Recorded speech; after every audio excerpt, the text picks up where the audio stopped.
Bonjour. Un conte des frères Grimm, Doucette. Il était une fois un homme et une femme qui désiraient un enfant depuis fort longtemps, mais en vain. Un jour pourtant, la femme conçut l'espoir que Dieu allait exaucer son souhait. Sur la façade arrière de leur maison, il y avait une petite fenêtre, d'où l'on avait vue sur un magnifique jardin rempli des plus belles fleurs et des plus belles plantes. Mais il était entouré d'un haut mur que personne n'osait franchir, car le jardin appartenait à une magicienne puissante et redoutée du monde entier. Un jour que la femme était à cette fenêtre, regardant le jardin, elle aperçut un parterre planté de magnifiques doucettes, si fraîches et si vertes qu'elle sentit monter en elle le plus vif désir d'en manger. Ce désir s'accrut de jour en jour, et comme elle savait qu'elle ne pourrait jamais le satisfaire, elle se mit à dépérir, maigrissant et perdant ses couleurs. Son mari effrayé demanda « Qu'as-tu, chère femme ?»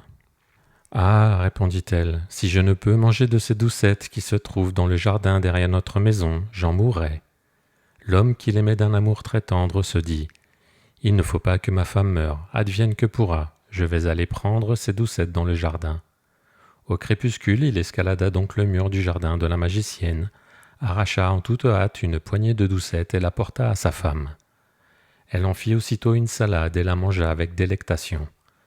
Mais elle avait trouvé la doucette tellement à son goût que le lendemain, elle en eut encore 3 fois plus envie. Pour lui rendre son calme, son mari dut, une fois de plus, escalader le mur du jardin. Au crépuscule, il se glissa dans le jardin, mais lorsqu'il eut escaladé le mur, il resta pétrifié en apercevant la magicienne devant lui. « Comment oses-tu venir dans mon jardin, et comme un voleur, me dérober mes doucettes ?» dit-elle le regard courroucé. « Tu vas t'en repentir. » « Ah, répondit-il, faites-moi grâce par pitié. Je ne m'y suis résolu que par nécessité. Ma femme a aperçu vos doucettes de sa fenêtre, et elle en a conçu un désir si vif qu'elle serait morte si elle n'avait pu en manger. » Alors la magicienne s'apaisa. « S'il en est ainsi, dit-elle, je veux bien te permettre d'emporter autant de doucettes que tu voudras, mais j'y mets une condition. Tu devras me donner l'enfant que ta femme mettra au monde. Il sera heureux, j'en prendrai soin comme une mère. » Dans sa frayeur, l'homme promit tout ce qu'on lui demandait, et lorsque l'enfant naquit, la magicienne apparut aussitôt et l'emmena avec elle. Elle lui donna le nom de Doucette. Doucette était la plus belle enfant qu'on eût jamais vue sous le soleil. Lorsqu'elle eut 12 ans, la magicienne l'enferma dans une tour sans escalier ni porte, en plein milieu de la forêt. Il n'y avait qu'une toute petite fenêtre tout en haut de la tour. Lorsque la magicienne voulait y entrer, elle criait d'en bas « Doucette, Doucette, défais tes tresses !» Doucette avait de beaux et longs cheveux, fins comme de l'or filé. Quand elle entendait la voix de la magicienne, elle défaisait ses tresses, les enroulait à une patère de la fenêtre et les laissait tomber 20 aunes plus bas. La magicienne s'en servait pour grimper en haut de la tour. Or, il advint quelques années plus tard que le fils du roi, qui chevauchait dans la forêt, passa devant la tour. Il entendit un chant si ravissant qu'il s'arrêta pour l'écouter. C'était Doucette qui, dans sa solitude, vocalisait de sa douce voix pour se distraire. Le fils du roi voulut grimper en haut de la tour pour la rejoindre et il chercha la porte, mais en vain. Il retourna dans son château, mais le chant avait tellement touché son cœur qu'il revint tous les jours dans la forêt pour l'écouter. Un jour qu'il était caché derrière un arbre, il vit s'approcher la magicienne et l'entendit crier « Doucette, Doucette, défais tes tresses !» Doucette défit ses tresses et la magicienne monta la rejoindre. « Si c'est là l'échelle que l'on prend pour grimper là-haut, se dit le prince, je vais aussi tenter ma chance. » Le lendemain, alors que la nuit tombait, il s'approcha de la tour et appela « Doucette, Doucette, défais tes tresses !» Aussitôt les tresses se déroulèrent jusqu'au sol et le fils du roi put grimper jusqu'en haut de la tour. Doucette eut d'abord très peur lorsqu'elle vit venir à elle un homme comme elle n'en avait encore jamais vu de sa vie. Mais le fils du roi se mit à lui parler avec grande gentillesse.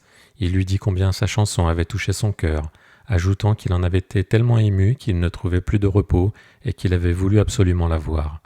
Alors Doucette sentit fondre en elle toute appréhension, et quand il lui demanda si elle voulait de lui pour époux, et qu'elle vit comme il était jeune et beau, elle se dit « Il m'aimera mieux que cette vieille madame Gothel. » Elle accepta donc et posa sa main dans celle du prince. « Je veux bien partir avec toi, dit-elle, mais je ne sais comment descendre. À chaque fois que tu viendras, apporte un écheveau de soie afin que je puisse en tresser une échelle. Quand elle sera terminée, je descendrai et tu m'emporteras sur ton cheval. » Ils convinrent qu'il lui rendrait visite chaque soir, car la vieille magicienne venait pendant la journée. Celle-ci ne s'aperçut de rien jusqu'au jour où Doucette innocemment s'écria « Comment se fait-il, madame Gothel, que vous soyez beaucoup plus lourde à tirer que le jeune prince qui est ici en un instant ?»« Ah, maudit enfant, s'écria la magicienne, que me dis-tu là? Je croyais t'avoir retiré du monde et tu m'as quand même trompé. Dans sa colère, elle saisit les beaux cheveux de Doucette, les enroula plusieurs fois autour de sa main gauche, prit les ciseaux de sa main droite et cric-crac, voilà les belles tresses à terre. La vieille magicienne se montra inexorable. Elle emmena la pauvre Doucette dans une région solitaire et déserte, où il lui fallut vivre dans une grande peine et un grand dénuement. Le même jour, la magicienne suspendit les tresses coupées à la patère de la fenêtre, et quand le fils du roi arriva et appela « Doucette, Doucette, défais tes tresses !» Elle les laissa tomber jusqu'au sol. Le fils du roi grimpa, mais au lieu de trouver là-haut sa bien-aimée, il vit la magicienne le fixer avec des yeux emplis de méchanceté et de sournoiserie. « Ha ha !» s'écria-t-elle en se raillant de lui. « Tu viens chercher ta bien-aimée, mais le bel oiseau n'est plus au nid et ne chante plus. Le chat l'a emporté et maintenant il va t'arracher les yeux. Doucette est perdue pour toi, tu ne la reverras plus jamais. » Alors, éperdu de douleur et de désespoir, le prince se jeta du haut de la tour. Il eut la vie sauve, mais les buissons d'épines sur lesquels il tomba lui crevèrent les yeux. Il erra, aveugle, dans la forêt, se nourrissant de racines et de baies, ne faisant que se lamenter et pleurer sa bien-aimée. Et c'est ainsi que, quelques années plus tard, il finit par arriver dans la région désertique où vivait misérablement Doucette avec les deux jumeaux qu'elle avait enfantés, un garçon et une fille. Il entendit une voix qu'il reconnut aussitôt. Il marcha dans sa direction, et lorsque Doucette le vit s'approcher, elle le reconnut, elle aussi, et se jeta à son cou en pleurant. Deux de ses larmes vinrent humecter les yeux du jeune homme et les guérir, et le prince recommença à y voir comme autrefois. Il conduisit alors Doucette dans son royaume, où on les accueillit dans l'allégresse, et ils y vécurent longtemps heureux et comblés.